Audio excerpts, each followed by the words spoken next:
اللہ ہی ہے جس نے آسمان کو بلند کیا ہے بغیر کسی ستونوں کے، ترونہا کہ جن کو تم دیکھ سکو۔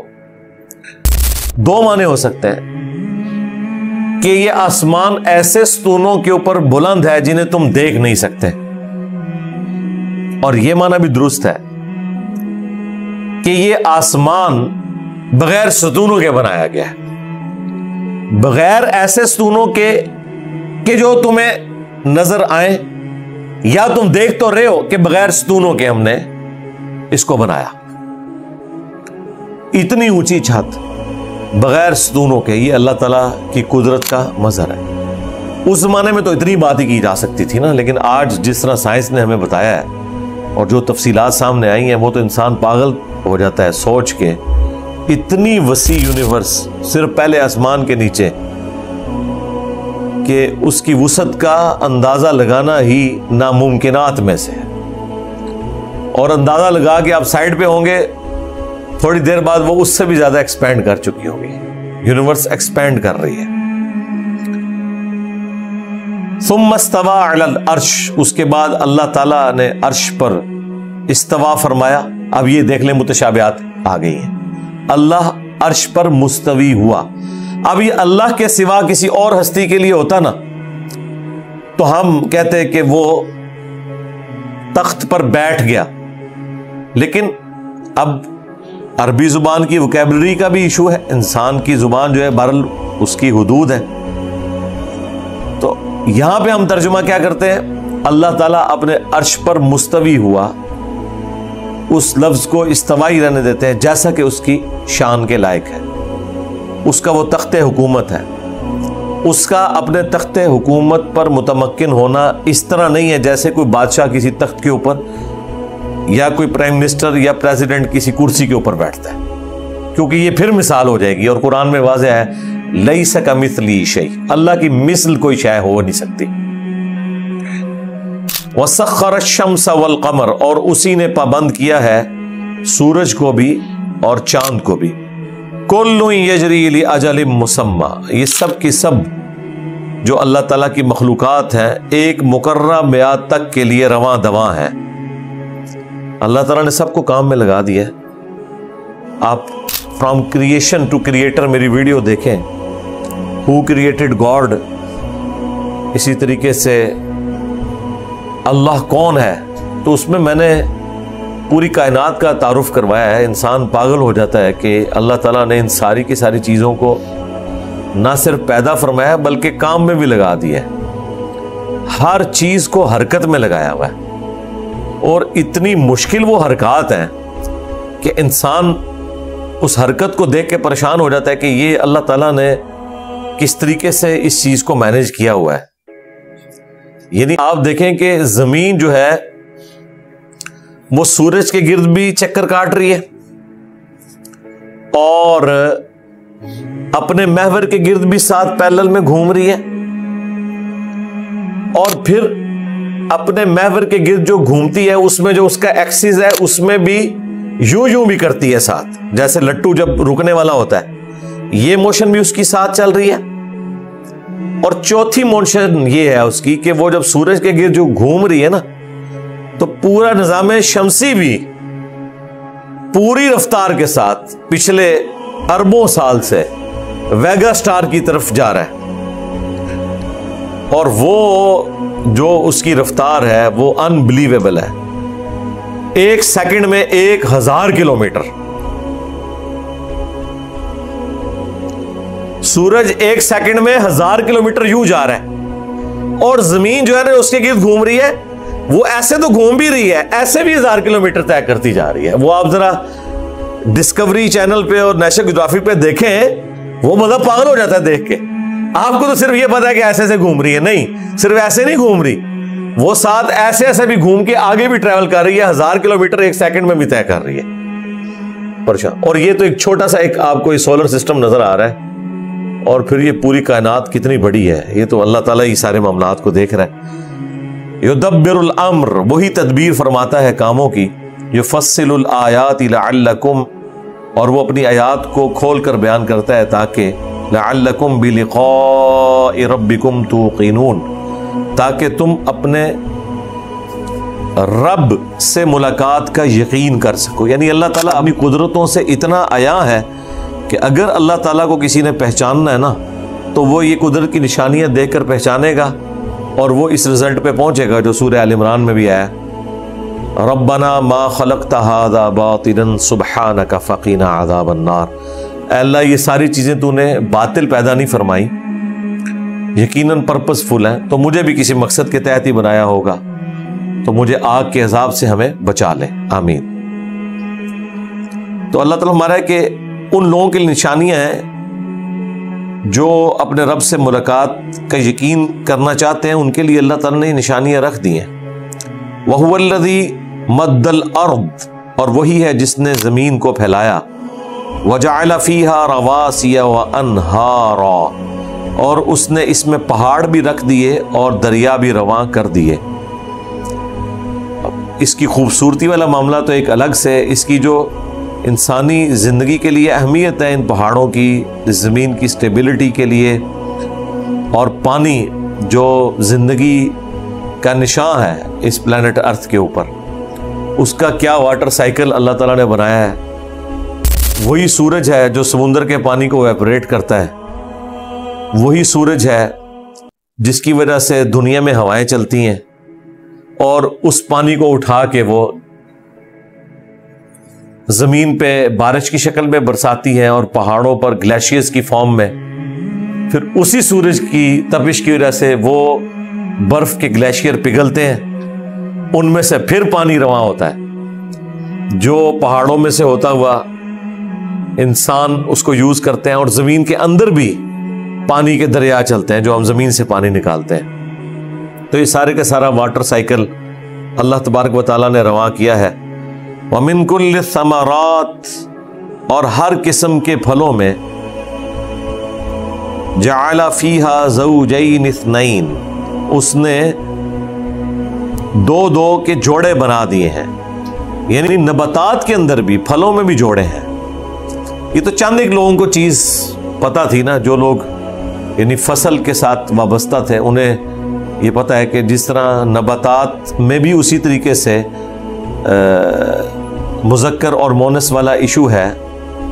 جس طرح کے انسانوں میں ہے، جانداروں میں ہے، جوڑوں کی شکل میں، میل اور فیمیل۔ یغشی اللیل النہار، اور ڈھانپ دیتا ہے وہی رات سے دن کو۔ ان فی ذلک لآیات لقوم یتفکرون، بے شک اس میں اللہ کی قدرت کی نشانیاں ہیں ان لوگوں کے لیے جو غور و تفکر کرتے ہیں۔ اب دیکھیں، کوئی انسان دنیا میں یہ کہہ نہیں سکتا کہ میری آبزرویشن سے کوئی ایسی چیز نہیں گزری کہ جس میں مجھے اللہ تعالیٰ کی قدرت نظر نہ آئی ہو، چھوٹے سے لیول سے لے کر بڑے لیول تک۔ آپ جو چیز کھا بھی رہے ہیں، صرف اس کے اوپر غور کر دیں کہ یہ اس کھانے تک پہنچی کن سٹیجز سے ہے، تو انسان پاگل ہو جاتا ہے۔ فروٹ تو ہمارے سامنے فنش پروڈکٹ کے طور پہ آ رہا ہے نا، وہ تو ایک سمپل معاملہ ہے، لیکن وہ بھی اتنا کمپلیکس ہے کہ ایک تربوز کو کاٹیں آپ، اس میں آپ کو سینکڑوں بیج نظر آئیں گے۔ جس شخص کو یہ نہ پتا ہو کہ یہ تربوز بنتا کیسے ہے، اس دنیا کا باشندہ نہ ہو، اگر اسے بتایا جائے کہ یہ جو اندر ایک چھوٹا سا بیج ہے نا، اس کو میں زمین میں بوؤں گا اور یہ جو اتنا بڑا تربوز دیکھ رہے ہو، اس طرح کے ہزاروں تربوز اس میں سے نکل آئیں گے، اور وہ کبھی بھی ماننے کے لیے تیار نہیں ہوگا۔ کائنات میں ہر چیز معجزہ ہے، لیکن کئی معجزوں کے ہم عادی ہو چکے ہیں۔ پھر ان بیجوں کو اس میں پلیس کیا ہے، پھر کیا ذائقہ رکھا ہے فروٹ کا، اور جو نان فنش پروڈکٹ ہے ادر دین فروٹ، اس کو اگر آپ دیکھیں کس طرح ویلیو ایڈیشن ہو کے آپ تک چیز پہنچتی ہے۔ ایک گندم کا دانہ بویا جاتا ہے، اس میں سے بالیاں نکلتی ہیں، پھر وہ پکتا ہے، اس کے بعد اس کا بھوسا الگ ہوتا ہے، جو ہمارا یہ والا آٹا ہے ویسے تو وہ اس کے سمیت ہی کیا جائے، جو دانوں کے اوپر بھی ایک چھوٹی سی کھال ہوتی ہے اس کی، وہ تو ہمارے اس کا حصہ ہی بن جاتی ہے، لیکن جو الگ سے اس کی بھوسے والا معاملہ ہے الگ کیا جاتا ہے۔ اس کے بعد اس کا آٹا بنتا ہے، پھر اس آٹے کو پانی ڈال کے گوندا جاتا ہے، پھر اس سے روٹی آگ کے اوپر پکائی جاتی ہے، پھر فنش پروڈکٹ آپ کے پاس آتا ہے۔ تو جس نے بھی روٹی زندگی میں ایک دفعہ کھائی ہے تو اس کے لیے خدا تک پہنچنا آسان ہے۔ کوئی فروٹ کھایا ہے، کوئی چیز، اور یہ تو صرف کھانے والا اسپیکٹ ہے۔ اس کے بعد اس کھانے نے اندر کہاں جانا ہے، کس جگہ سے گھومنا ہے، اس میں سے فائدے والی چیز کیسے الگ ہونی ہے، اور کس طریقے سے اس نے پیشاب کی شکل میں نکلنا ہے، اور اس میں انسان کی اپنی کوئی مرضی شامل نہیں ہے۔ تو یہ اللہ تعالیٰ اپنی قدرتوں سے اتنا آیا ہے کہ اللہ تعالیٰ سے اگر کوئی انسان غافل ہوتا ہے تو جان بوجھ کے ہو رہا ہے، ورنہ اس کائنات میں اللہ تعالیٰ نے اپنی قدرت کی اتنی نشانیاں رکھ دی ہیں کہ کوئی شخص بھول کر بھی خدا سے غافل نہیں ہو سکتا اگر وہ خود سیدھے راستے کے اوپر رہنا چاہے۔ تو بے شک اللہ تعالیٰ فرماتا ہے اس میں نشانیاں ہیں ان لوگوں کے لیے جو غور و تفکر کرتے ہیں۔ وَفِي الْأَرْضِ قِطَعٌ مُتَجَاوِرَاتٌ، اور زمین میں بھی مختلف قسم کے زمین کے ٹکڑے ہیں۔ یہ آپ کو منظر پہاڑوں پہ بھی دیکھنے سے نظر آ جائے گا کہ پہاڑوں کے اوپر بھی لوگوں نے جہاں پہ فصلیں اگائی ہوتی ہیں تو پہاڑوں کے اوپر مختلف انہوں نے اس کی کٹنگز بنائی ہوتی ہیں۔ بعض اوقات نیچرل کٹنگز بھی ہوتی ہیں کہ میدان آیا، اس کے بعد پھر پہاڑ شروع ہو گیا، پھر میدان آیا، پھر پہاڑ شروع ہو گیا، اس طرح کے ٹکڑے بھی ہوتے ہیں۔ سمندروں میں بھی، جزیروں کی فارم میں بھی ٹکڑے ہوتے ہیں، دریاؤں کے اندر بھی ہوتے ہیں۔ اور اب تو یہ سائنس کی برکت سے جو آپ خلا سے ایریل ویو دیکھتے ہیں زمین کا، اس میں تو بڑے بڑے براعظم بھی آپ کو مختلف ٹکڑے نظر آ رہے ہیں، کہیں سے جڑے ہوئے ہیں، کہیں سے الگ ہیں۔ لاکھوں سال پہلے یہ سارے کے سارے جڑے ہوئے تھے، پھر وقت کے ساتھ ساتھ علیحدہ ہوتے گئے، وہ ٹیکٹونک پلیٹس والا معاملہ بھی۔ یہ اللہ تعالیٰ نے نشانیاں رکھی ہیں۔ وَجَنَّاتٌ مِّنْ أَعْنَابٍ، اور باغات ہیں انگوروں کے، وَزَرْعٌ وَنَخِيلٌ، اور کھیتیاں ہیں، غلے کی جتنی بھی کھیتیاں ہیں، اور کھجوریں، سنوان وغیر سنوان، کچھ ایک تنے سے پھوٹی ہوتی ہیں اور کچھ الگ الگ تنوں سے۔ یسقا بماء واحد، پانی سب کو ایک ہی لگایا جاتا ہے۔ کیا کانٹے کی بات ہے۔ فروٹ مختلف ہے، انگور بھی اسی زمین سے اگ رہا ہے، انار بھی اسی سے اگ رہا ہے، کھجور بھی۔ آپ دیکھیں وہ پورا خشک تنے اینڈ پہ جا کے اوپر کھجوریں لگی ہوئی ہیں، اور وہ بھی کس طرح مینیجبل فارم میں لگی ہوئی ہیں۔ وہ اتنی خوبصورت انداز پہ لگی ہوئی ہیں کہ اگر وہ توڑ کے الگ کی جائیں تو ان کو اپنی جگہ پہ لگانے کے لیے کتنی ایفرٹ چاہیے، اور اتنی بلندی کے اوپر پانی ان کو اوپر پہنچ رہا ہے بغیر موٹر لگائے۔ وہ اللہ تعالیٰ نے نیچرل سسٹم رکھ دیا ہے۔ اور اللہ تعالیٰ کہہ رہے ہیں کھیتیوں پہ بھی غور کرو اور فروٹ کے اوپر بھی۔ ان میں کتنا فرق ہے۔ کھیتی پوری کے پوری کاٹ لی جاتی ہے، زمین بالکل فارغ ہو جاتی ہے، آپ نئی چیز اگاتے ہیں۔ فروٹ کے کیس میں یہ نہیں ہوتا، فروٹ میں درخت اپنی جگہ رہتا ہے، فروٹ اتار لیتے ہیں آپ، پھر کچھ عرصے بعد دوبارہ فروٹ لگ جاتا ہے اس پہ۔ تو یہ اللہ تعالیٰ نے قدرت کی نشانیاں رکھی ہیں، اور بعض ایک تنے کے اوپر ہوتے ہیں، بعض الگ الگ تنوں کے اوپر ہوتے ہیں۔ اب کھجور کے کیس میں آپ دیکھیں ہر ایک چیز آپ کو کمبائنڈ فارم میں ایک جگہ نظر آئے گی، لیکن اگر آپ کنو کو، مالٹے کو، سنگتروں کو، ان کو دیکھیں تو پورا درخت ہے، ہر ایک تنے کے اوپر الگ سے شاخیں ہیں۔ آم کا درخت ہے، علیحدہ سے شاخیں ہیں، اور ہر ایک میں اپنا اپنا فروٹ لگا ہوا ہے۔ یہ اللہ تعالیٰ کی قدرت کی نشانی ہے جی۔ اور اللہ تعالیٰ فرما رہا ہے کہ یسقا بماء واحد، سب کو ایک ہی پانی سے سیراب کیا جاتا ہے۔ وَنُفَضِّلُ بَعْضَهَا عَلَى بَعْضٍ فِي الْأُكُلِ، جبکہ ہم نے فضیلت دے دی ہے بعض کو اپنے ٹیسٹ میں بعض چیزوں کے اوپر، یعنی ایک ہی پانی سے چیزیں اگ رہی ہیں، ٹیسٹ میں فرق بھی ہے اور ٹیسٹ میں فضیلت بھی دے دی ہے۔ کوئی چیز جو ہے وہ ایکسٹرا آرڈنری ٹیسٹی ہے، ویسے تو ہر چیز ہی ٹیسٹی ہے، لیکن ایک سے ایک بڑھ کے۔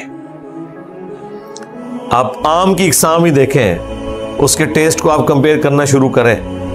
تو کتنا فرق ہے۔ پھر آم ورسز دوسرے فروٹ دیکھیں، ان کے ٹیسٹ میں فرق ہے۔ ایک ایک فروٹ کے اندر کتنی اقسام ہے، ان کے ٹیسٹ کے اندر بھی فرق ہے۔ اب یہ ساری کی ساری چیزوں کے بارے میں اللہ تعالیٰ فرما رہا ہے ان فی ذالک لآیات لقوم یعقلون، بے شک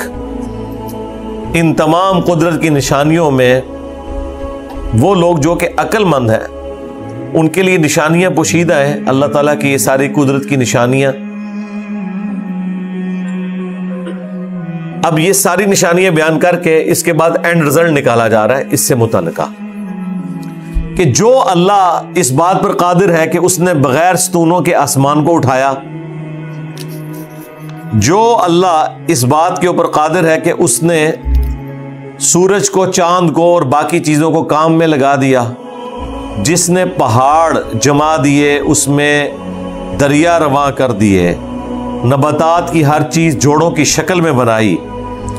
اور رات کو دن کے ذریعے ڈھانپ لیا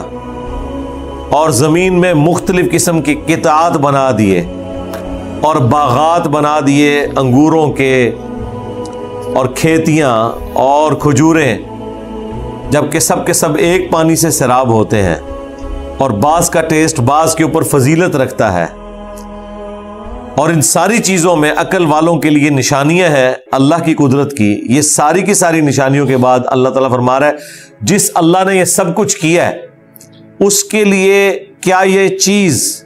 مشکل ہے کہ وہ انسان کو مرنے کے بعد دوبارہ زندہ کر لے؟ تو وہ اگلی آیت آ گئی ہے، وَإِن تَعْجَبْ، اے انسان اگر تجھے تعجب کرنا ہی ہے نا، حیرانگی کا اظہار کرنا ہی ہے، فَعَجَبٌ قَوْلُهُمْ، تو حیرانگی تو ان لوگوں کے اس قول کے اوپر بنتی ہے جو یہ کہتے ہیں اِذَا كُنَّا تُرَابًا، کہ جب ہم مر کر مٹی ہو جائیں گے، اِنَّا لَفِي خَلْقٍ جَدِيدٍ، تو کیا ہمیں دوبارہ سے پیدا کر دیا جائے گا؟ جو اللہ ایک بے قدر بیج سے اتنا بڑا درخت نکالنے کے اوپر قادر ہے، وہ گلی سڑی ہڈیوں میں سے دوبارہ سے اس انسان کو پیدا کرنے پہ قادر نہیں ہوگا؟ اولئک الذین کفروا بربہم، یہ وہ لوگ ہیں جنہوں نے اپنے رب سے کفر کیا، وَأُولَئِكَ الْأَغْلَالُ فِي أَعْنَاقِهِمْ، اور یہی وہ بد نصیب لوگ ہیں کہ قیامت والے دن ان کی گردنوں میں طوق ہوں گے، وَأُولَئِكَ أَصْحَابُ النَّارِ، اور یہی وہ لوگ ہیں جو کہ جہنم والے ہیں، آگ والے ہیں، ہم فیہا خالدون، اس میں رہیں گے ہمیشہ ہمیشہ۔ اللہم لا تجعلنا منہم، اللہم اجرنا من النار، آمین۔